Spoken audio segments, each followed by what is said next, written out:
Hello everyone, welcome to my channel Pinki's cooking style. আজ আমি আপনাদের সাথে শেয়ার করব ফিশ কাটলেটের খুব সহজ পদ্ধতিতে এবং দুর্দান্ত স্বাদের হবে এই ফিশ কাটলেট। তো আপনারা ভিডিওটি প্লিজ শেষ পর্যন্ত দেখতে থাকুন। আশা করি ভিডিওটি আপনাদের নিশ্চয়ই ভালো লাগবে। আমি এখানে প্রথমে কড়াই বসিয়ে নিয়েছি, তার মধ্যে দিয়ে দিয়েছি পরিমাণ মতো জল। জলটা খুব বেশি দেবো না, যেটুকুনি মাছ আছে সেই অনুযায়ী জলটা দেবো সিদ্ধ করার জন্য। তো আমি এখানে রুই মাছ নিয়েছি, এখানে প্রায় 5 পিস রুই মাছ আছে। আপনারা যদি চান তো নেক্সট টাইমে অবশ্যই ভেটকি মাছের কাটলেট করে দেখাবো, আপনারা অবশ্যই কমেন্ট করে জানাবেন। তো এখানে আমার জলটা গরম হতে শুরু করেছে, এর মধ্যে দিয়ে দেবো 1/2 চামচ লবণ।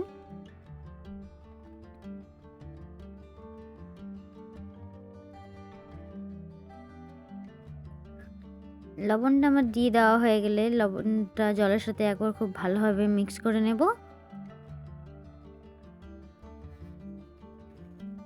তারপরে সব মাছগুলো দিয়ে দেবো।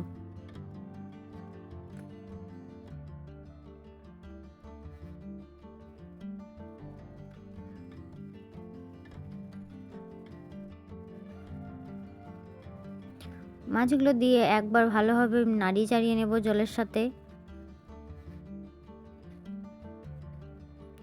আর মাছটা খুব বেশি সেদ্ধ করব না, 2 থেকে 3 মিনিট সেদ্ধ করে নিলেই হবে।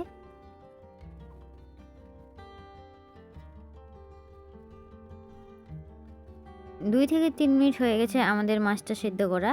তাহলে চলুন এবার মাছগুলোকে তুলে নিই। মাছগুলোকে এভাবে চিমটার সাহায্যে তুলবেন, তাহলে মাছগুলোতে বেশি জল থাকবে না এবং জল ছাড়া ভালোভাবে উঠে যাবে।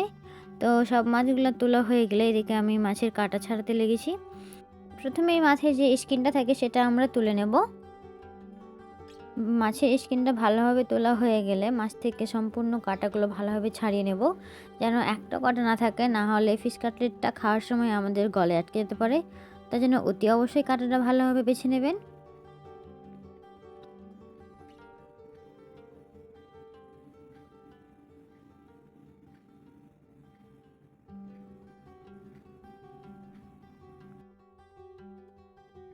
তাহলে চলুন সব মাছগুলো বেছে নিই।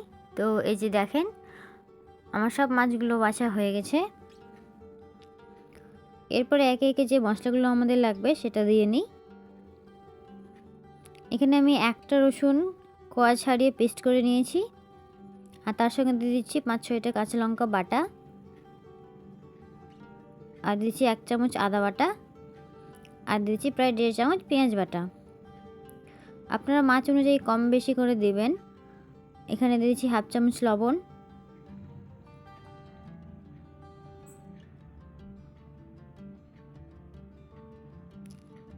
দিলাম 1 চামচ কর্নস্টার্চ,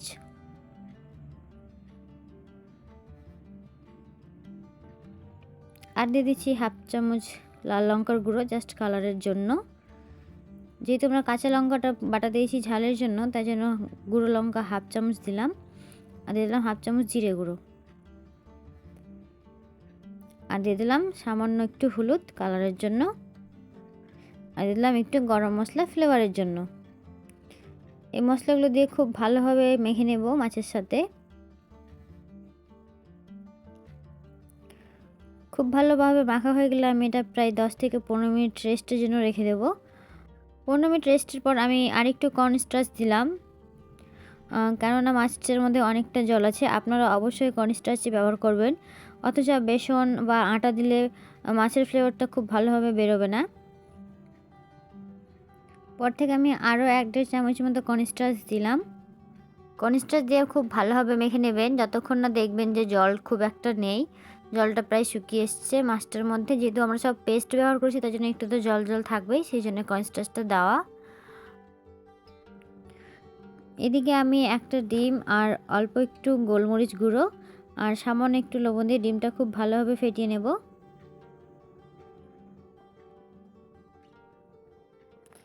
এটা আমাদের ফিশ কাটলেটটা বানানোর সময় কাজে লাগবে, তাই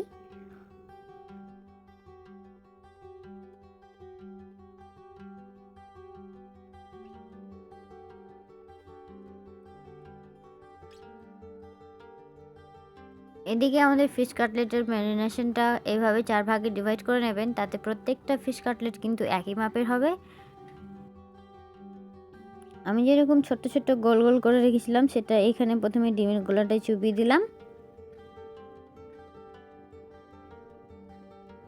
তারপরে ব্রেড ক্রাম্বসের উপরে দিয়ে ভালোভাবে ব্রেড ক্রাম্বসটা লাগিয়ে নেব। এটা কিন্তু ব্রেড ক্রাম্বসের গুঁড়ো যে কোনো দোকানে আপনারা পেয়ে যাবেন।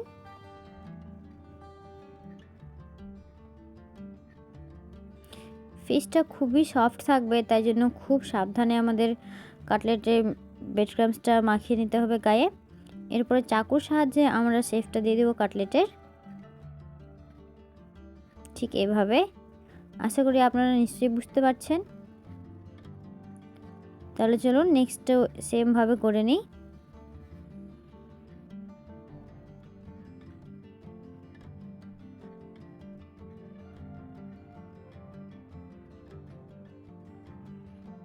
একে একে এইভাবে সবগুলো করে নেবেন আপনারা। আশা করি নিশ্চয়ই আপনাদের বুঝতে কোনো অসুবিধা হয়নি। এই যে দেখুন আমার দুটো ফিশ কাটলেট কিন্তু একবারে রেডি। এদিকে আমি তেল বসিয়ে দিয়েছি, এখানে কিন্তু সাদা তেলই ব্যবহার করবেন, তাতে ফিশের ফ্লেভারটা খুব ভালোভাবে বেরিয়ে আসবে। তেলটা প্রথমে খুব ভালোভাবে গরম করে একবারে লো করে দেবেন, তারপরে একে একে ফিশ কাটলেটগুলো ছেড়ে দেবেন। ফ্লেমটা অবশ্যই মিডিয়াম টু লো এর মাঝখানে রাখবেন, কেননা হাই ফ্লেমে দিলে ওপরটা খুব বেশি লাল হয়ে যাবে, ভেতরটা কিন্তু খুব বেশি একটা ভালো কুক হবে না। তাই জন্য লো টু মিডিয়াম ফ্লেমের মাঝে রেখেই ফিশ কাটলেটগুলো ভেজে নেবেন।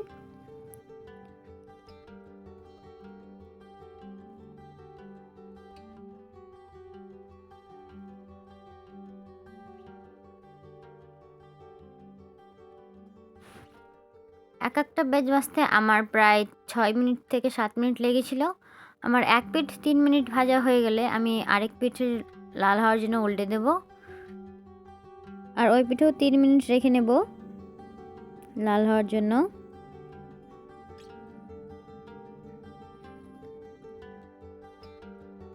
মাছটার দুই পিঠ কিন্তু ঠিকভাবে গোল্ডেন ব্রাউন করে ভেজে নেবেন, তাতে আমাদের ফিশ কাটলেটগুলো দেখতে খুব সুন্দর লাগবে।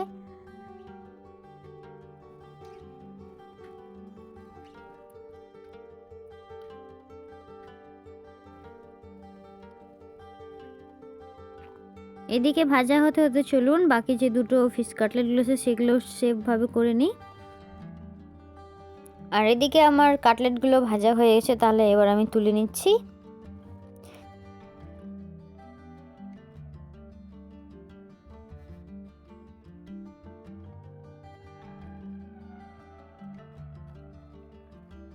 আর বাকি দুটো আমি তেলে দিয়ে দিলাম।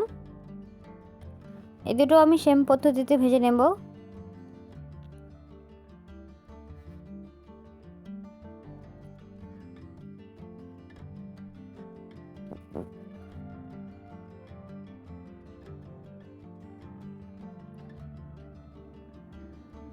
দেখুন আমার এই ফিশ কাটলেটগুলো একবারে ভাজা কমপ্লিট।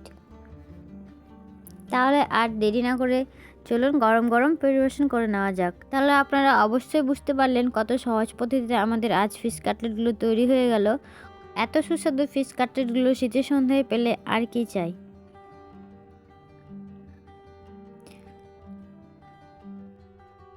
পরিবেশন করার জন্য এখানে আমি নিচ্ছি কিছু কাঁচা পেঁয়াজ,